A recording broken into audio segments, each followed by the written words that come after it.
네, 시사 인터뷰 오늘 2부 유튜브 라이브로 넘어왔습니다. 선생 박주정과 아이들 박규정 광주대학교 교수와 함께 하도록 하겠습니다. 안녕하십니까? 안녕하세요. 네. 교수님, 그 학교가 개학을 해서 이제 2주차 들어가고 있습니다. 네. 지난 시간에는 학교 부적응 가운데 학교 폭력에 대한 얘기를 했는데 계속해서 관련된 얘기를 좀 해보도록 하겠습니다. 연이어서 이제 이어갈 텐데 자녀를 둔 학부모로서 좀 반성해야 되는 그런 시간이기도 한 것 같았습니다. 관심을 좀 가져야 된다. 이런 말씀을 좀 하셨거든요. 그렇습니다. 네. 만약에 이제 시작이 됐는데 그때 말씀하시는 걸로는 지금 이제 새 학기가 되면 서로 간에 이제 소위 말해서 이제 서열, 이합집산 이루어지는 시기다. 이 과정에서 학교 폭력이나 왕따 같은 게 있을 수 있다. 이런 말씀을 하셨거든요. 계속해서 좀 말씀해 주실까요? 네, 그 중에 이제 이번 시간에는 집단 따돌림에 대한 이야기를 할 건데요. 네. 일본에서는 이지메라고 하고요. 네. 우리나라에서는 왕따라는 말로 쓰고 있습니다. 그런데 내 자녀가 신학기 초에 아이들로부터 잘 어울리지 못하고 따돌림을 당해서 힘들어하는 모습을 보이는 시기입니다. 지금이 3월, 4월, 5월 이때가 가장 아이들에게는 힘든 시기입니다. 사람을 새롭게 사귀고 만나고 또 헤어지고 또 어느 곳에 들어가고 하는 이 이합집산의 시기에서 이 왕따의 특징은 초등학교 5학년 때부터 시작을 되게 합니다. 이제는 조금 더 빨라서 4학년부터 시작을 하는데요. 특히 중학교에서는 아주 만개를 합니다. 굉장히 심하게 일어나고 있고요. 그것도 여학생들 사이에서 빈번하게 일어납니다. 왕따는. 남학생들 사이보다는 여학생들의 그 왕따 빈도수가 훨씬 더 높습니다. 그래서 이것을 은근히 따돌린다고 해서 은따라고도 하고요. 네. 카톡 내에서 그 아니면 아예 바보 취급하는 떼까라고 합니다. 떼까. 나놓고. 모여 애들을 불러 모아놓고 그 애를 그림자처럼 하면서 그 애를 까는 겁니다. 그래서 그 아이가 거기서 스스로 밖으로 튀어나가도록 이렇게 하는 일이 그 사이버상에서 일어나는 거예요. 있는데 예, 그림자 취급을 하는 거예요. 얼마나 힘들겠어요. 그리고 점심시간에도 그 애만 딱 남겨놓고 딴 데 가서 밥을 먹고 스쳐 지나가면서 욕설 비아냥 이렇게 하면서 경멸하는 말투를 이어가고 툭툭 치고 이런 일들이 일어납니다. 특히 사이버상에서의 그 험담은 아주 도를 넘었다라고 할 정도로 아이들이 쓰는 언어뿐만 아니라 욕설이 난무하는 이 시기에 우리 아이들은 굉장히 괴로워하고 있습니다. 그래서 이런 일들을 어떻게 해야 우리 학부모들이 대처할 수 있을까라는 이야기를 오늘 좀 자세하게 들으려고 하는데요. 네. 일단 먼저 선생님들은 이런 상황이 되면 어떻게 지금까지 그렇죠. 대처하고 계십니까? 선생님들. 솔직히 말하면 선생님들은 아이들이 이러한 따돌림이 이루어지고 있는지를 눈여겨보지 않으면 모릅니다. 그러실 것 같아요. 네. 그러실 것 같아요. 또 학기 초는 선생님들이 교과 수업 여러 가지 준비를 하느라고 정신이 없는 시기인데요. 이럴 때 아이들 간에 일어난 그 미묘한 감정의 기류를 애들이 웃고 있어도 울고 있는 마음을 읽을 수 있을 정도의 신경을 쓴다면 모를까. 그러지 않으면 모릅니다. 선생님들이 제일 가장 편하게 왕따를 느낄 수 있는 방법은요. 발견할 수 있는 방법은 선생님이 지금 재밌는 이야기를 하고 있네요. 그러면 아이들이 박수를 치고 박장대소를 해줘야 돼요. 네. 전체가. 네. 선생님이 좀 슬픈 이야기를 하고 나면 숙연해져야 되고. 네. 그런데 그 분단마다 아이들이 웅성거려요. 그러면서 각자 다른 이야기를 하고 뭔가 통일이 되지 않는 느낌. 이럴 때 선생님은 우리 반에 지금 여러 군데 각각의 다른 집단들이 서로 다른 생각을 갖고 힘들어하고 있구나. 즉 말하자면 이 집단 따돌림이 시작이 되었구나. 쉽게 말하면 곰팡이가 번져가고 있구나라고 느낌이 들 수 있어야만 됩니다. 그래서 예민하게 선생님들은 대응을 하고 있어야 되는데요. 사실 선생님들이 피해 학생들이 발생을 했을 때 제일 먼저 해야 될 일이 뭘까요? 왕따를 당했을 때 피해 학생을 데려다가 어떤 일이 있었니? 자, 피해 학생 신고를 하는 방법도 있고요. 네. 다른 아이가 선생님 은지가 너무너무 힘들어해요 라고 말해주는 경우도 있어요. 말해줘야 돼, 친구. 네. 그러니까 다른 학생들이 선생님한테 말을 해줘야 돼요. 이런 걸 권장해줘야 돼요. 근데 그 아이는 선생님께 말씀을 못 드린 이유가 딱 그 뭐라 그러죠? 남들을 그 꼰질렀다고 그러죠. 우리나라 말로. 나를 했다고 그 아이가 또 왕따를 당하는 경우가 있으니까 아이고. 그 아이가 못하는 거예요. 어찌됐든 어떤 통로로든 어떤 아이가 지금 왕따를 당하고 있다고 하면 선생님은 제일 먼저 해야 될 것이 피해 학생에 대한 면담이 이루어져야겠죠. 깊숙한 상담. 어떤 일이 있었니? 그래 힘들었구나. 그런데 왜 이런 일이 발생했어? 누구누구가 그랬어? 언제 어디서 어떤 일이 발생했어라고 자세하게 들어야 됩니다. 말을 끊지 않아야 됩니다. 야. 이 아이가 속에 있는 이야기를 다 뱉어낼 때까지 선생님은 참아주고 들어주고 끄덕여주고 용기를 주는 이 시간을 가지면 이 아이는 다시 힘을 얻을 수가 있는데 선생님 만약에 야 너희들끼리 일어난 일을 나한테까지 와서 이야기하면 어떡하니? 너도 따돌림을 당한다고 하지만 너도 옛날에 따돌림을 했잖아. 그리고 너희들끼리 있는 일들은 너가 좀 잘해봐 라고 밀어내버리면 그 아이는 굉장한 고통과 공포심을 느끼게 됩니다. 그때 이제 이 아이는 해서는 안 될 선택을 하는 경우가 많죠.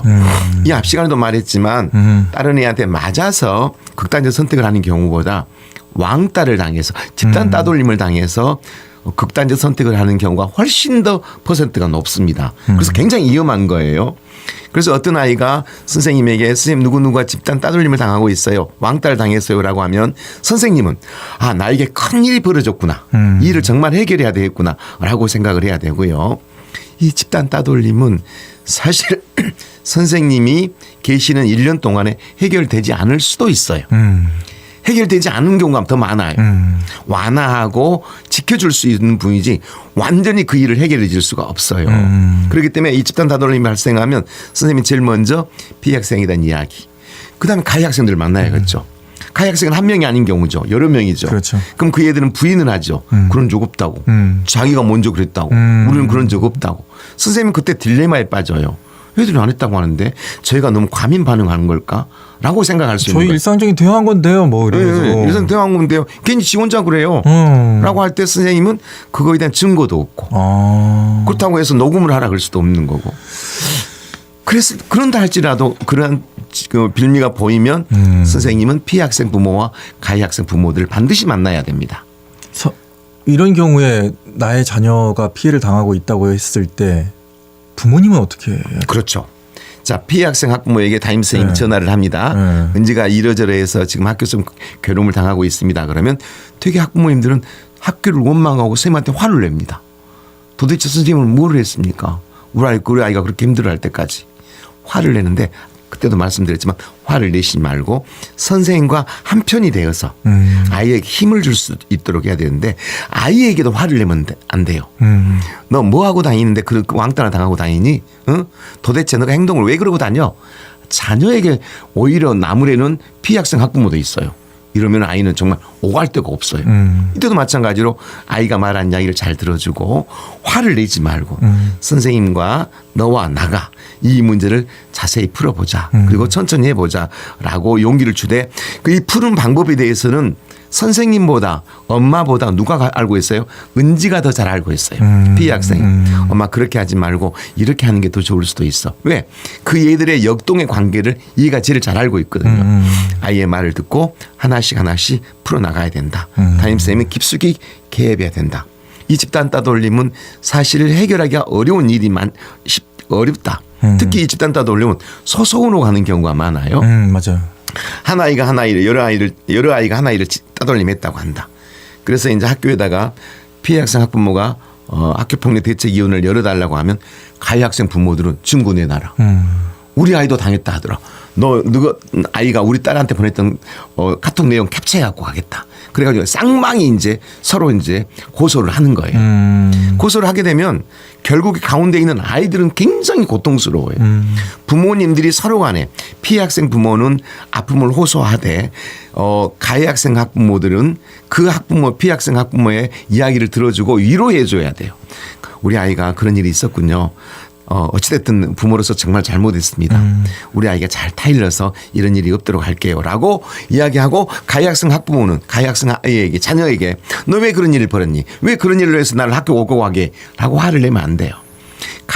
왕따를 당한 피해 학생의 입장을 충분히 설명해주고 그게 얼마나 고통스러운지 그리고 그 아이가 만약에 잘못된 선택을 했을 때 책임 소재 등을 그렇지. 자세히 이야기해주면서 큰일 난다. 이성적으로 판단할 수 있도록 해줘야 됩니다. 네. 만약에 이런 경우가 있을 때 거의 4월에서 5월 사이가 위험하다면서요? 그렇죠. 네. 그때는 진짜 이러면 안 되지만 절대 이러면 안 됩니다만 극단적인 선택하는 친구들도 있다면서요.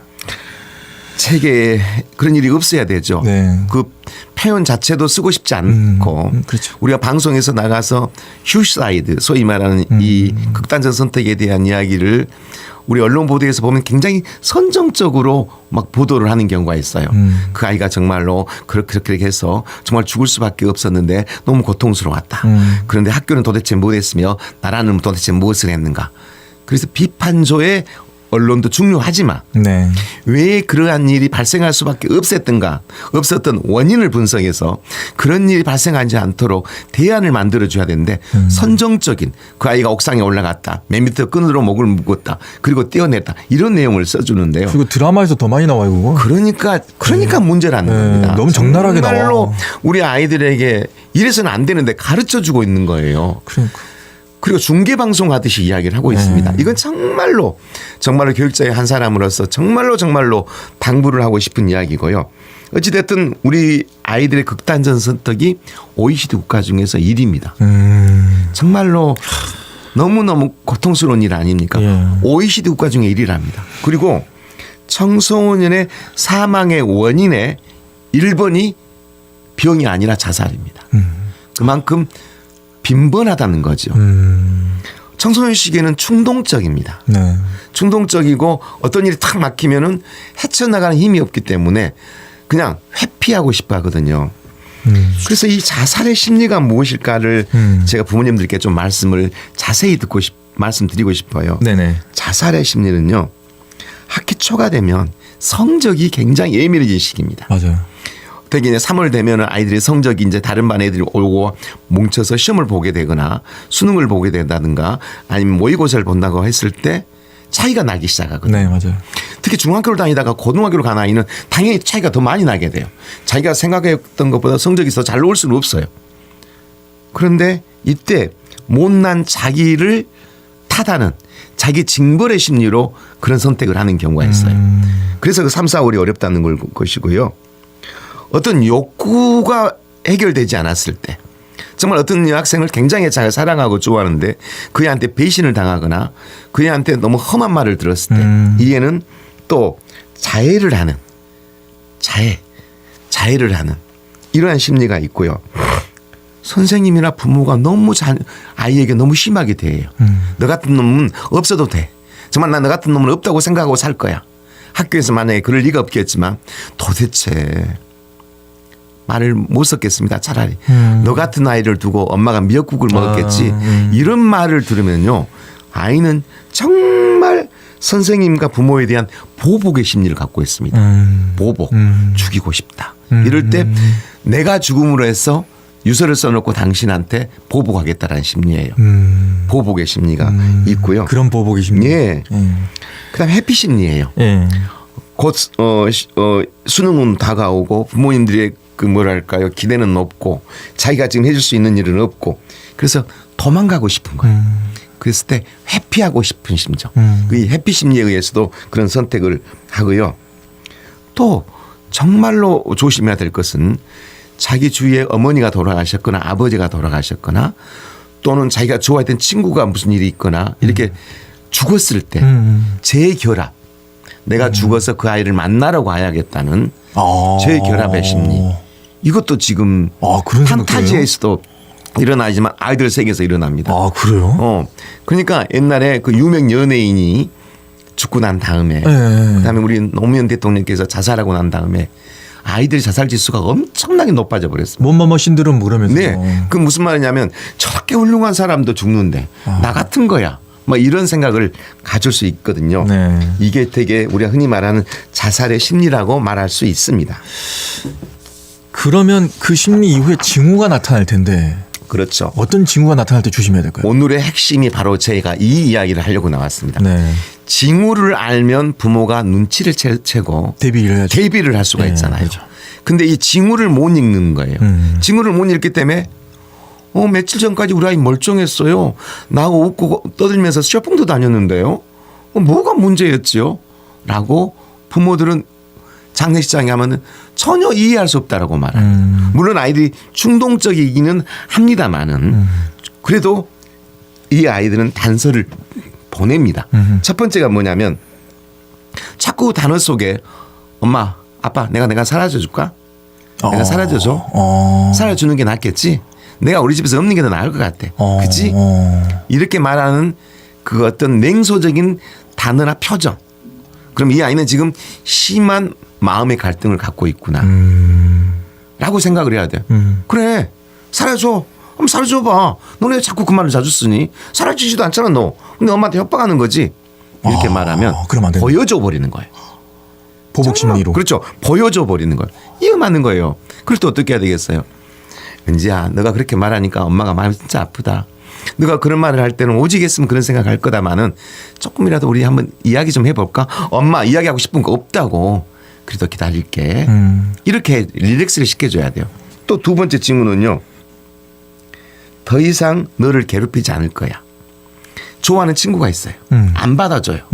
남자든 여자든. 그럴 때 더 이상 너를 괴롭히지 않을게. 나 먼저 떠나줄게. 너하고 만나주라고 이제 괴롭히지 않을게. 나 그냥 떠날게. 떠나요, 얘들은. 이성에 대한 어떤 그 눈뜸에 의해서 이 심리적 변화가 가장 커요. 얘들에게는 에너지가 헤어짐을 당하거나 상처를 당하면 그걸 못 견디는 거예요. 또 세 번째는요. 아무도 내 상황을 바꿀 수 없어. 라고 생각을 해요. 이 상황은 엄마도 아빠도 누구도 도와줄 수 없어. 나는 더 이상 예를 들자면 아이가 도박을 했어요. 수억을 지금 까먹는 이상한 짓을 했어요. 그리고 좀 있으면 경찰에 잡혀갈 것 같아. 이제 두려워. 그러니까 어쩌겠어요. 이 일을 누구도 도와줄 수 없어. 그러니까 나는 어째야 된다? 그냥 가야 해. 또 애들이 엄마 미안해. 이 말을 자꾸 쓰는 거예요. 미안한 행동이 부모가 뭔지도 모르는데 아빠 이때까지 잘해줘서 고마웠어. 이런 생뚱맞는 이야기를 하면 너는 무슨 생뚱맞는 소리를 하니? 나가 아니라 아이가 지금 뭔가 나한테 신호를 보낸다.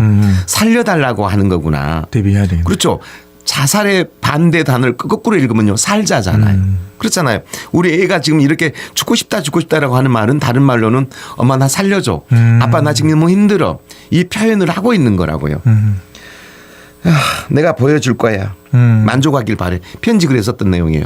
내가 보여줄게. 나 죽어. 인자는 만족하니? 이 정도면 부모한테. 이런 이야기들이 애가 낙서나 표정이나 또 잠을 너무 많이 자거나 잠을 너무 못 자거나 잠을 너무 많이 잔 것도 모든 게 싫은 거예요. 그냥 계속 자는 거예요. 이거 완전한 심한 우울증인 거예요. 아무 옷이나 입고 다니는 거예요. 그냥 만사가 귀찮은 거예요. 당연히 성적은 떨어지겠죠. 그리고 누구하고도 눈을 마주치지 않으려고 하고 문을 닫고 집을 안 나와요. 이러한 경우 우리 아이는 지금 SOS 신호를 보이구나라고 해야 됩니다. 어떻게 해야 됩니까, 부모는? 그리고 특히 하나가 중요한 게 빠졌네요. 네네. 자기가 좋아하는 물건을 남한테 주는 거예요. 엄마 이거 나 이제 필요 없거든. 엄마 가져. 응? 그다음에 어떤 때는 기분이 굉장히 좋았다가 어쨌든 기분이 굉장히 안 좋았다가 막 왔다 갔다 막 하는 경우도 있어요. 이런 것들이 불안 심리에서 오는 이야기들입니다. 자, 이런 일이 발생하고 자녀의 증세를 보이면 부모님은 가장 많은 시간을 보이는 학교 선생님과 통화를 하고 학교에서 어떤 이상 징조를 느끼지 못했다고 한다면 다른 어떤 곳에서 아이가 힘들어하는가를 따져봐야 되며 따질 때 말투가 굉장히 부드러워야 된다는 거죠. 그런데 이 아이가 자기의 마음을 부모한테 이야기를 하면 좋지만 잘 안 해요. 해봤자라고 생각하거든요. 그러면 우리 아이하고 가장 친한 아이. 그래도 이야기를 나눈 아이에게 내 아이의 근황을 물어보면 부모가 전혀 몰랐던 새로운 사실들의 이야기를 해주기 시작합니다. 그럼 어떻게 해야 되겠어요? 그때의 경중에 따라서 아주 심각한 상황에 자살의 계획까지 세운 아이라면 즉시 전문 상담을 해야 되고요.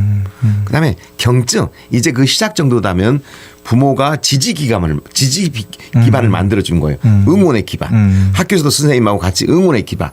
그다음에 좋은 친구를 만나게 해준다든가 여행을 간다든가 좀 학교가 너무 힘들어하게 하면 좀 쉬어준다든가 이럴 때 막 부모가 마음이 바빠갖고 이 아이를 계속 공부에 올인하게 하지 말고 하고 쉼을 좀 줘야 된다.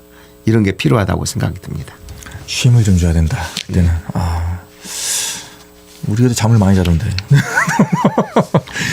하여튼 예 어떤 징후가 나타났을 때 그거를 너무 가볍게 간과하지 마시고 네. 자세히 좀 들여다보고 서로 선생님과의 소통하고 또 가까운 친구들끼리라도 소통을 하는 모습을 부모로서는 좀 보여야 되겠네요. 그렇죠. 예. 자 여기까지 듣도록 하겠습니다. 지금까지 선생 박주정과 아이들 박주정 광주대학교 교수와 함께했습니다. 고맙습니다. 감사합니다. 네. 시사 인터뷰 오늘도 여기서 마치겠습니다. 구성 최은영, 기술 최상혁, 저는 김규빈이었습니다. 안녕히 계십시오.